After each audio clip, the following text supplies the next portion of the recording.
दोस्तों, मैं फ़ज़ाकिर हुसैन अपने चैनल में आपका इस्तकबाल करता हूं। आज मैं आपके सामने पेश करूंगा जवाहर नवोदय विद्यालय की क्लास 6 के प्रवेश परीक्षा का प्रश्न पत्र। ये हिंदी मीडियम में आपको पेश करेंगे। ये 2025 का है। परीक्षण पुस्तिका कोड ई है। इसमें अधिकतम अंक 100 होते हैं और अधिकतम समय जो है 2 घंटे दिया जाता है। क्वेश्चन नंबर 37 अगर कोई है, 1 है, 2 है, जो भी है, उसके सामने जो सही ऑप्शन है उसको गोले को काला करना है। ये उत्तर देने का ये एक तरीका है। इसमें जो प्रश्न होते हैं वो 3 खंडों में विभाजित होते हैं। खंड फर्स्ट होता है मानसिकता परीक्षण। इसमें 1 से 40 तक प्रश्न होते हैं 50 नंबर के। और दूसरा खंड है अंगणित परीक्षण। खंड सेकंड में 41 से 60 तक 20 प्रश्न, ये 25 नंबर के होते हैं। भाषा परीक्षण थर्ड खंड में 61 से 80 तक 20 प्रश्न, 25 अंक के। इसमें कुल टोटल जो प्रश्न है वो 80 हैं और अंक हैं 100।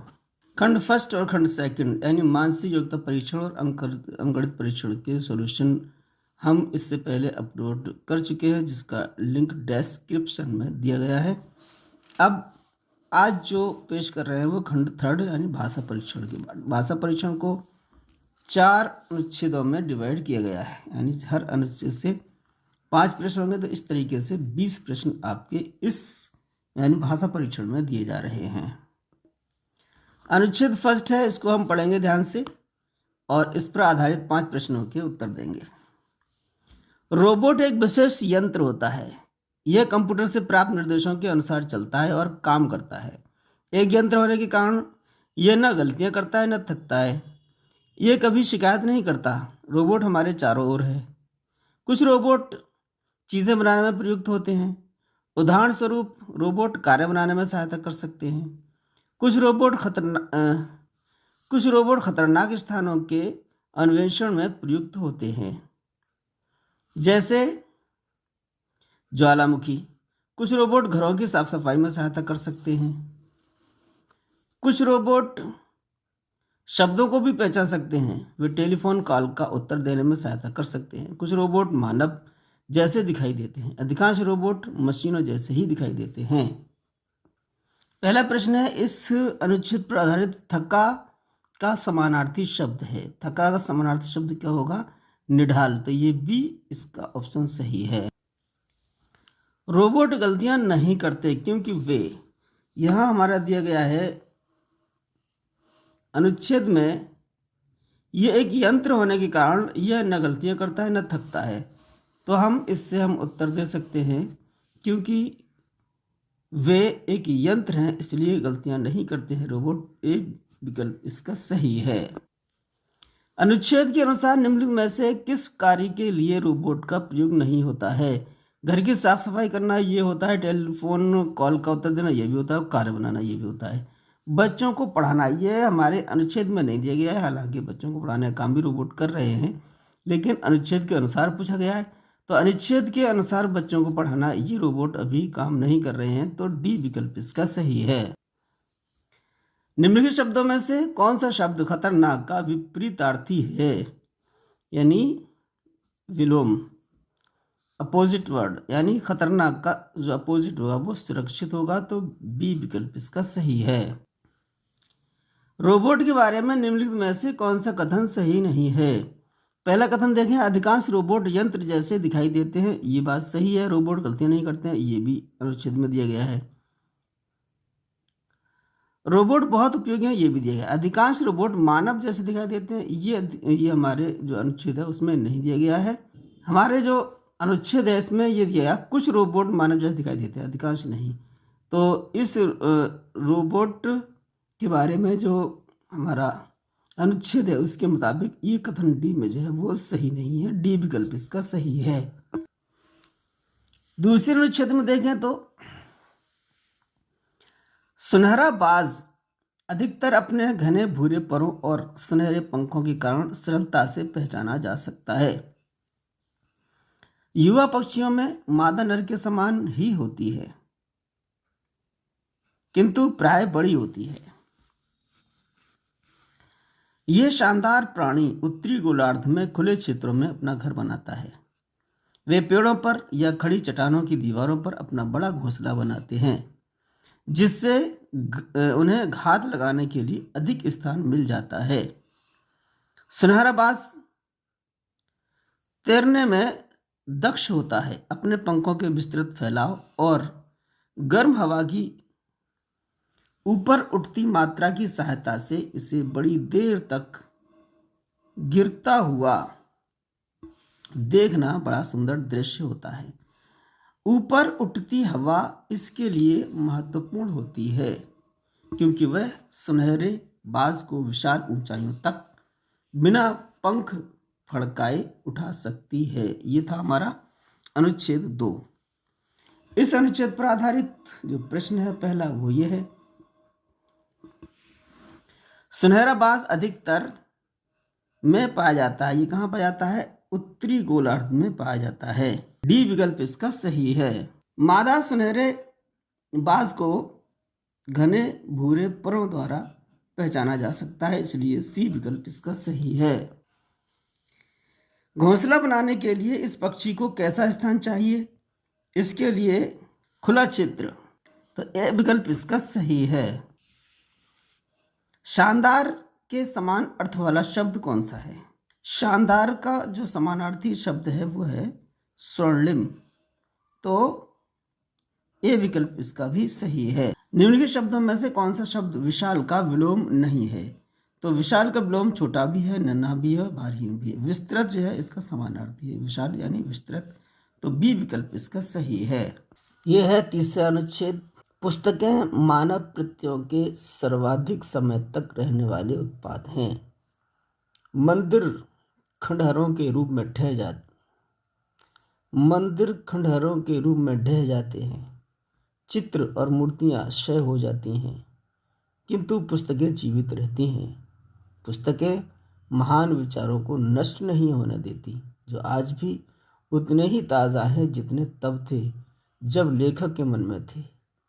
ये विचार मुद्रित पृष्ठों के माध्यम से बोलते हैं। समय का केवल इतना प्रभाव होता है कि वो चलन से बाहर के अनुचित उत्पादों को बाहर कर देता है। साहित्य में ऐसी कोई चीज़ अधिक जीवित नहीं रहती जो अच्छी न हो। अच्छी पुस्तकों ने जीवन के अनेक क्षेत्रों में मनुष्य की सदा सहायता की है। इसमें आश्चर्य नहीं कि विश्व अपनी पुस्तकों को बड़ी सावधानी से रखता है। ये था तीसरा अनुच्छेद। इस अनुच्छेद पर आधारित पहला प्रश्न, मानव प्रयत्नों के सभी उत्पादों में पुस्तकें सबसे ध्यान रखने वाली अनुचित समझ नहीं बल्कि उपयोगी कृतियां हैं।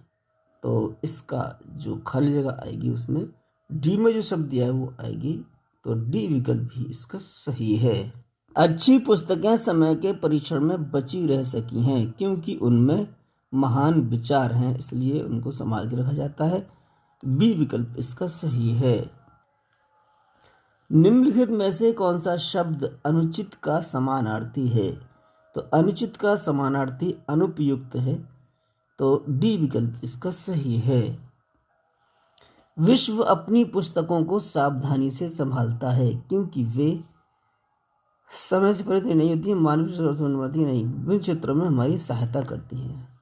जो किताबें हैं अच्छी किताबें वो विभिन्न क्षेत्रों में हमारी सहायता करती हैं, इसलिए विश्व जो है उनको संभाल के रखता है, तो बी विकल्प इसका सही है।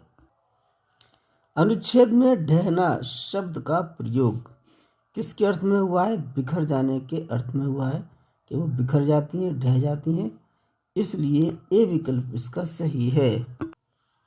ये चौथा अनुच्छेद है। ये सभी मकड़ियाँ जाले बुनती हैं। जालों से मकड़ियों को 3 कार्य करने में मदद मिलती है।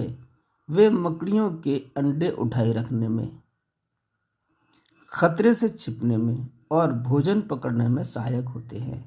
अधिकांश मकड़ियाँ गहरे मटमैले भूरे या काले रंग की होती हैं, जबकि मकड़ी के जाले हल्के रंग के सफ़ेद या धुंधले होते हैं।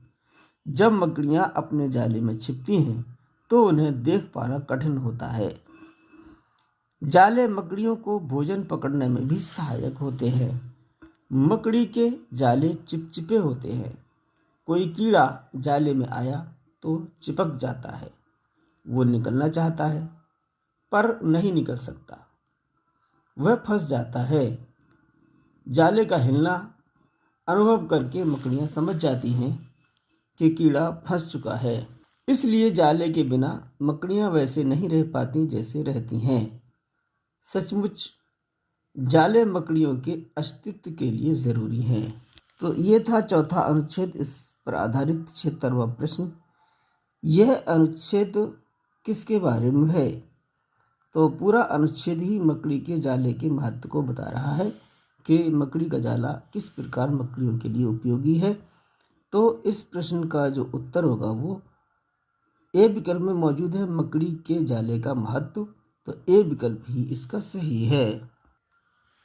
मकड़ियों के जालों के बारे में क्या सही नहीं है? वे अंडे पकड़े रहते हैं, ये बात सही है। वे भोजन पकड़ते हैं, ये भी सही है।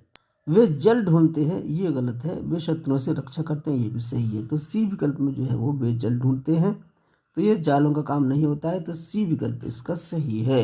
फंसा का समानार्थी शब्द है, यानी फंसा किस अर्थ में यहाँ पर प्रयुक्त हुआ है?